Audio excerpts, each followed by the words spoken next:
കൊണ്ടുവന്ന ശല്യേ മനസ്സമാറ്റം എടുക്കാൻ പറ്റത്തില്ലേ ഒക്കെ തണുപ്പാണെങ്കിലുണ്ടല്ലോ ഉപയോഗം ഫ്രിഡ്ജിനൊന്നും കറണ്ട് ചാർജ് ചിലവാകത്തില്ല. കാരണം ഫ്രിഡ്ജിൽ നിന്ന് ഉപയോഗിക്കേണ്ടി എടുത്തില്ല. നല്ല തണുപ്പായിട്ട് 6 മാസമല്ലേ, 6 മാസം. രാവിലെ 8 മണിക്കൊക്കെ ഫുഡ് കഴിക്കും. ഇവിടെ നമുക്ക് 11 മണിക്കൊക്കെ കഴിക്കാൻ പറ്റും. കാരണം ഇന്നിക്കും വേണ്ടി സമയമാവും. സ്പെഷ്യലാണ് തണുപ്പത്ത് ബ്രെഡും ഓംലെറ്റും, ബ്രെഡ് ടോസ്റ്റ്. അതെ നമ്മൾ കടയിൽ ചെല്ലുമ്പോൾ വലിയ പേരിലൊക്കെ തരുന്നത് ഇത് തന്നെയാണ്. അവിടെ ചെല്ലുമ്പോൾ ഭയങ്കര വില. അടുക്കളയിൽ നമ്മൾ ഉണ്ടാക്കി തന്ന ഉച്ച. ചേച്ചിക്ക് ഈ സഭാഗം പോലുണ്ടോ വീഡിയോ മുഖം കാണിക്കാൻ പാടില്ല. ബ്രൗൺ ബ്രെഡ്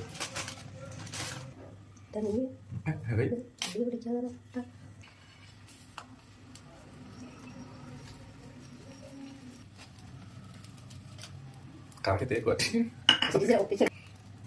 വിളിച്ചോണ്ട് പോയിട്ട്